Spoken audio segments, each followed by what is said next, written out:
India Intermesh, ये है वो कंपनी जो आज हमारे साथ है। 1996 में कंपनी की शुरुआत हुई और हिंदुस्तान की सबसे बड़ी ऑनलाइन B2B मार्केट प्लेस है और 60% से ज़्यादा मार्केट शेयर रखती है ये कंपनी।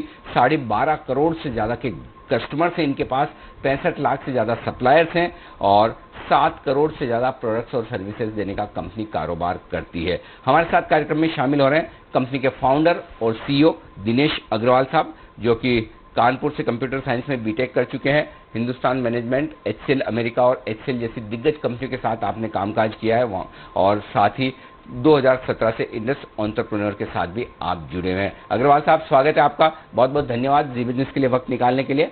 सबसे पहले यही समझना चाहता हूँ, आमतौर पर जो हमारी अंडरस्टैंडिंग है कि कोरोना के वक्त में लोगों की आदत ज़्यादा पड़ी है ऑनलाइन और ई-कॉमर्स कारोबार करने की, क्या वाकई में वैसा ही आपकी कंपनी ने भी एक्सपीरियंस किया? क्योंकि आपके साथ SMEs MSMEs ज़्यादा जुड़े हुए हैं आपके प्लेटफॉर्म पे, तो वहाँ पर किस तरह का रुझान है, एक बार जरा उसका अंदाजा दें हमें आप। जी अनिल जी, तो अगर आपने पिछले पैंडेमिक के दौरान या लॉकडाउन के दौरान देखा हो, तो जब एक बार अप्रैल में लॉकडाउन मार्च एंड में लगा 2020 में, तो एकदम से काफ़ी गिरावट आई थी सभी चीज़ों में, क्योंकि डिमांड एकदम से ठप हो गई थी। हालांकि उसके बाद आपने देखा कि आगे आने वाले महीनों में मई जून जुलाई अगस्त सितंबर में तेजी से इंटरनेट और ऑनलाइन का एडॉप्शन बढ़ा बायर साइड पर। हालांकि तो एक ये टेल विंड रही है बायर साइड पर, जबकि दूसरी साइड पर अगर आप देखें तो स्मॉल बिजनेसेस को काफ़ी सफरिंग हुई है। स्मॉल बिजनेसेस, बहुत सारी इंडस्ट्रीज ठप हुई हैं, बहुत सारे कारोबार में क्रेडिट की दिक्कत रही है और बहुत सारे कारोबार में डिमांड की दिक्कत रही है।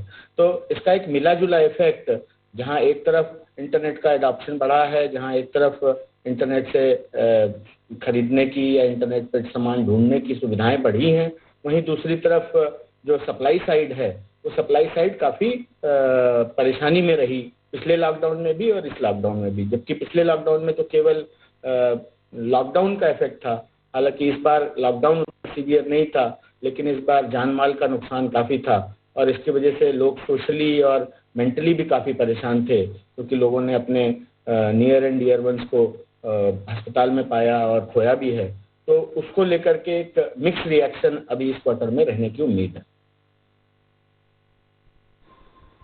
जी बात अग्रवाल साहब, मैं आपके जो नतीजे देख रहा था वो भी अगर आप तिमाही दर तिमाही देखेंगे तो थोड़े से ठंडे दिखे हैं, लेकिन साल दर साल तो खैर मजबूत है ही, क्योंकि पिछले साल लो बेस था। तो इस साल के लिए किस तरह का आउटलुक बन रहा है, कैसे दिख रहा है आपको? क्या लग रहा है कि ग्रोथ जो कारोबार में है वो बनी रहेगी? पूरा साल का एक बार अगर आप नजरिया दे पाए।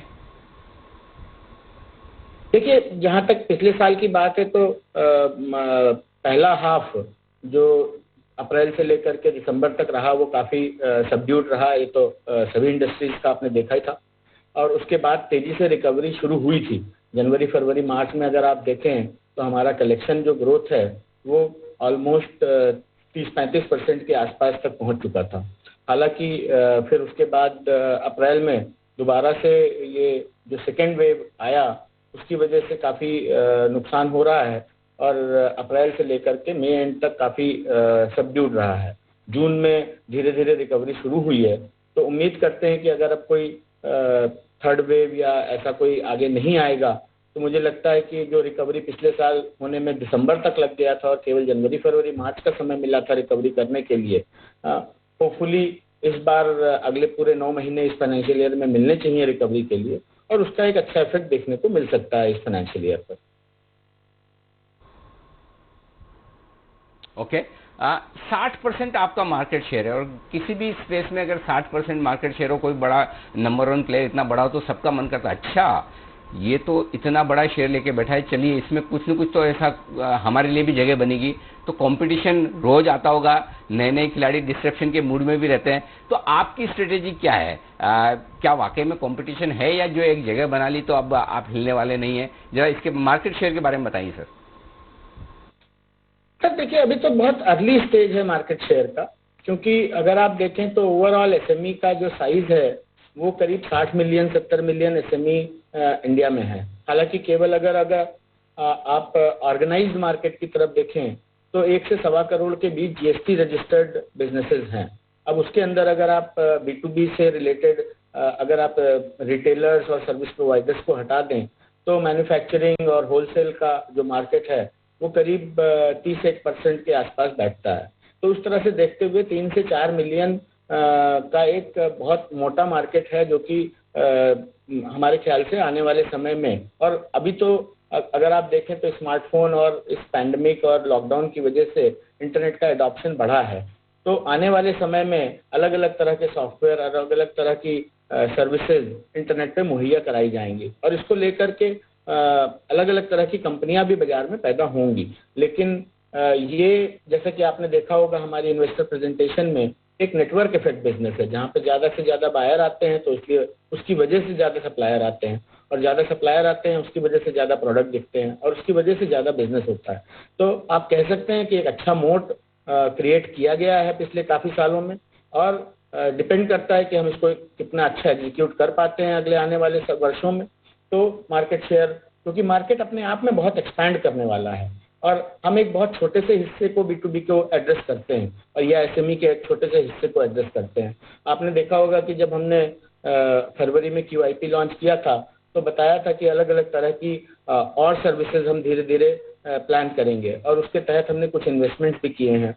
जैसे आपने देखा होगा कि व्यापार करके एक अकाउंटिंग सॉफ्टवेयर ऐप है जिसमें हमने इन्वेस्ट किया था। जब हमने इन्वेस्ट किया था तो 10,000 से भी कम कस्टमर थे, आज उनके पास करीब 1 लाख से ऊपर कस्टमर हैं। उसी तरह से सुपर प्रोक्योर है, लेजिस्टिफाई है, शिपवे है, इस तरह की छोटी छोटी कंपनियों में जो इमर्जिंग कंपनियां हैं जिससे कि हमारा जो B2B का जो मार्केट है वो और एक्सपैंड कर सके, उस डायरेक्शन में हम काम कर रहे हैं। और बाकी तो आने वाला समय बताएगा कि किस तरह से हम इसको एग्जीक्यूट कर पाते हैं और कितने अच्छी तरह से मार्केट इसको लेता है।